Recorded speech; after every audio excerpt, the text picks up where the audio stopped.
Sir అయ్యా.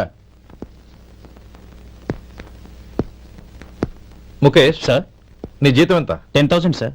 అంటే 10,000. Yes sir. నీ జీతం ఎంత? 2,000 అయ్యా. ముఖేష్ సార్. వాడి టవల్ నీ భుజం మీద వేసుకుని నీ కలజోడు వాడికి పెట్టు.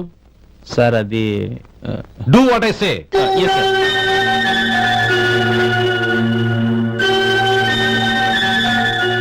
ఎలా ఉంది? బాగోలేదు. ఏ కోటు బూటు వేసుకున్న ఆయన టవల్ వేసుకున్నాడు, పంచె కట్టుకున్న ఆయన కళ్ళజోడు పెట్టుకున్నాడు. పొంతన లేదు కదా? మ్. ఇక మీరు వెళ్ళండి. Yes sir.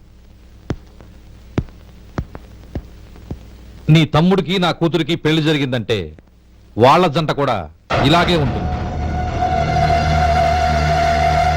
ఒకప్పుడు నువ్వు నాకు చాలా డబ్బు సహాయం చేశావు, నేను కాదంటం లేదు. కావాలంటే ఆ డబ్బు వడ్డీతో సహా తీసుకో. అంతేకాని ఇలా సంబంధం అది ఇది అని మాట్లాడటానికి ఇంకెప్పుడు నా ఇంటికి రావద్దు. అవతల నాకు చాలా పనులున్నాయి, వస్తాను. ఎలాగో వచ్చావు కాబట్టి భోంచేసి వెళ్ళు. ఒక్క నిమిషం సుందరం గారు, మీరు నా పాత స్నేహితుల సుందరం అనుకుని వచ్చాను. ఇలా డబ్బున్న సుందరంగా మారారని తెలుసుంటే అసలు ఈ పక్కకే వచ్చుండేవాడిని కాదు.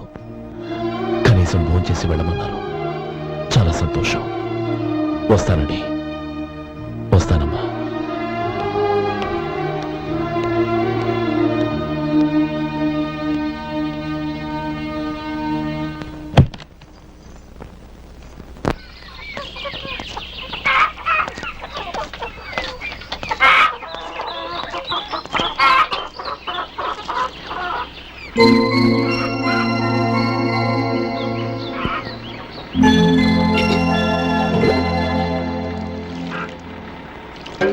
ఏరా సుందరాన్ని కలిశావా? మ్. ఏమన్నాడు? అమ్మాయి జాతకం ప్రకారం ఇంకో 2 ఏళ్ల వరకు పెళ్లి చేయకూడదంట. దానికి నువ్వేమన్నావు? జాతకంలో అలా ఉన్నప్పుడు దానికి మనమేం చేయగలం నానమ్మా? ఎలాగో ఇంతకాలం ఆగేం కదా, ఇంక 2 ఏళ్లేగా. అది నిజమేలే.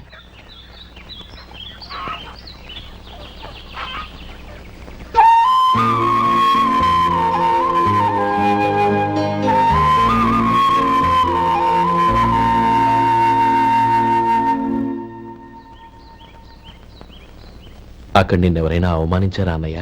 అబ్బే, అలాంటిదేం లేదే. అవును, ఎందుకలా అడిగావు?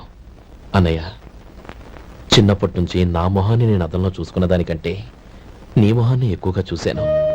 నీ ప్రతి కదలికకు అర్థం నాకు తెలుసు. ఒకటి మాత్రం నిజం అన్నయ్య, నువ్వు తలంచుకుంటేనే గౌరీ నాకు దక్కుతుందనుకుంటే ఈ జన్మే కాదు, ఎన్ని జన్మలెత్తినా అవి నాకు అక్కర్లేదు.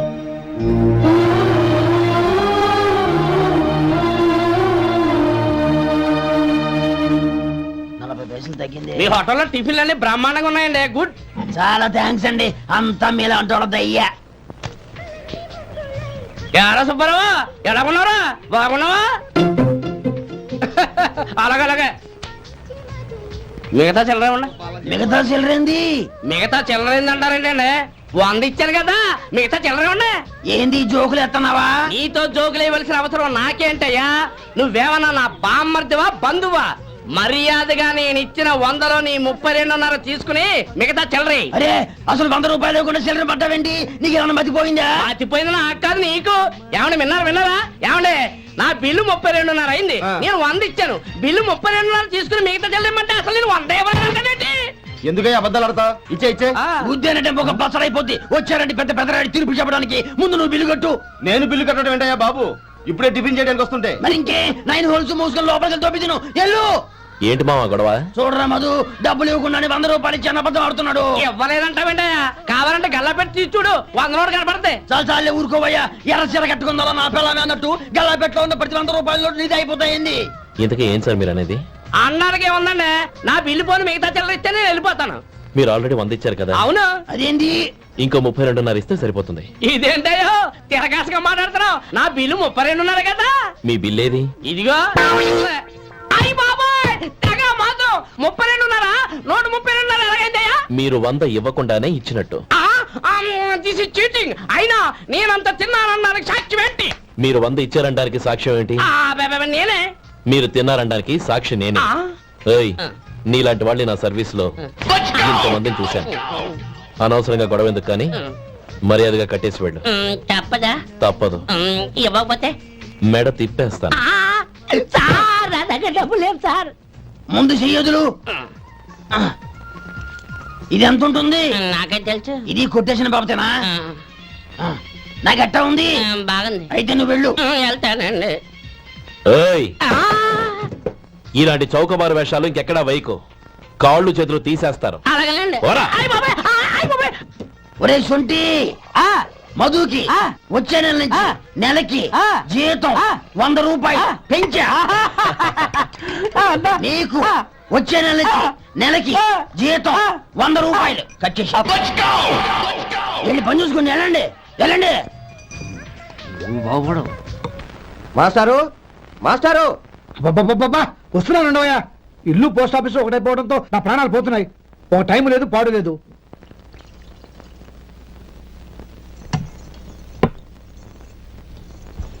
ఏమండి, సాయంత్రం అమ్మాయిని చూసుకోవడానికి పెళ్లివారు వస్తున్నారు. అయితే మర్చిపోతారేమోనని. ఎందుకు మర్చిపోతాను? ఇది 36వ సంబంధం. వాళ్ళందరికీ నచ్చంది వీళ్ళకి మాత్రం నచ్చుతుందా?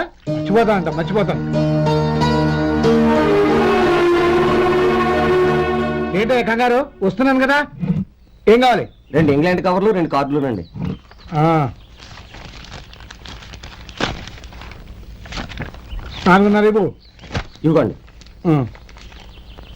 ఇదిగో. అరే గోపాలం, ఏంట్రా బయట నిలబడ్డావు? లోపల రావా? ఏం లేదురా, నువ్వేదో దుమదుమలాడుతుంటే లోపలికెందుకని బయటే నిలబడ్డాను. అవును, ఎవరి మీద కేకలేస్తున్నావు? ఇంకెవరి మీద? నా పీకి గుదిబండిలా తయారైందిగా నా కూతురు, దాని మీద. ఇప్పటి వరకు దాదాపు 40 సంవత్సరాలు చూశాను రా. వచ్చిన పెట్టువాళ్ళు ముందు లడ్డూలు తిని బాగుందంటారు, తర్వాత పకోడి తిని బాగుందంటారు, తర్వాత పిల్లలు చూస్తారు, వెళ్ళిన తర్వాత ఉత్తరం రాస్తామంటారు. అంతే, మళ్ళీ తుపాకి దెబ్బ కూడా దొరకరు. కారణం ఏంటో చెప్పరు. అంతా నా కర్మ. ఏ జన్మలో ఏ పాపం చేశానో ఏమిటో. అసలు దీని జాతకంలోనే ఇది చరింద్రా. ఎవరినన్నా ఏ లాభం? రే, ఏంట్రా ఆ మాటలు? అమ్మాయి బాధపడదు. కొత్తగా బాధపడటానికి ఏముందిరా? తిట్టి తిట్టి నాకు పడి పడి దానికి అలవాటైపోయింది. నా సంగతి సరే, ఏంటి ఇలా వచ్చావు? ఉత్తరం మనీ ఆర్డర్ అంతేగా? ఆ, రేయ్, నేను ఆ మాట చెప్తాను, నువ్వేం అనుకో కదా. భలేవాడివి, చెప్పరా. సంపాదించిందంతా తమ్ముళ్ళకే ఖర్చు పెట్టకుండా నీకంటూ కొంచెం వెనకేసుకోరా. నా గురించి నీకు తెలుసుగా. నా తమ్ముళ్ళందరినీ కష్టపడి చదివించి ప్రయోజకులు చేశాను. వాళ్ళు సంపాదించిన మొదలెట్టాక నా మొహం కూడా చుట్టం మానేశారు. ఇవాళ నా కూతుర్ని కనీసం గుమాస్తాకిచ్చి పెళ్లి చేయలేని స్థితిలో ఉన్నాను. నా పరిస్థితి నీకు రాకూడదని చెప్తున్నాను. నాకు అలాంటి పరిస్థితి రాదురా. నా తమ్ముళ్ళు రత్నాలు. Let's go.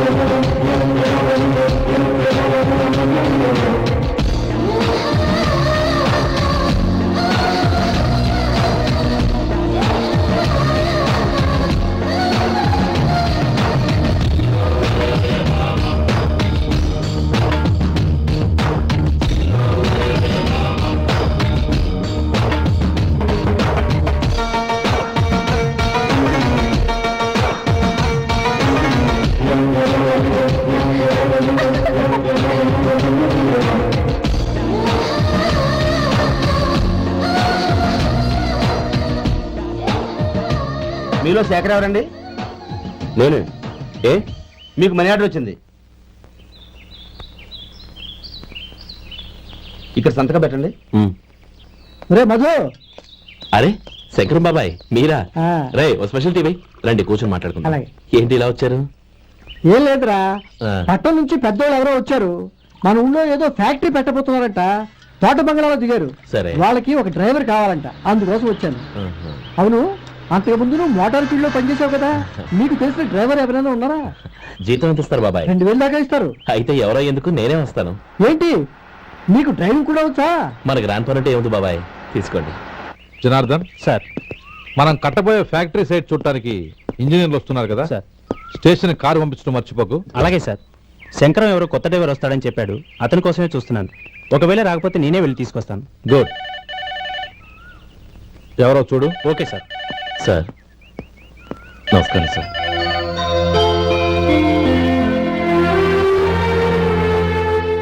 నువ్వు గోపాలరావు తమ్ముడు కదూ? అవునండి. నేను ఆ రోజే మీ అన్నయ్యతో చెప్పానే, పెళ్లి విషయంలో నా నిర్ణయం మారదని.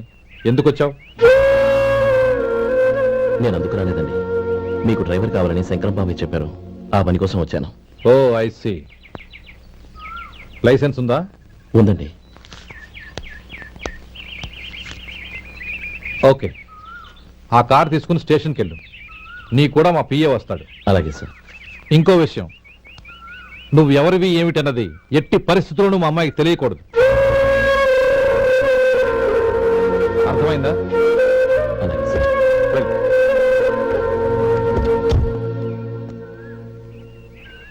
వీడు మాట మీద నిలబడతాడంటావా? కోట్లిచ్చినా మాట తప్పని వంశం అండి వాళ్ళది.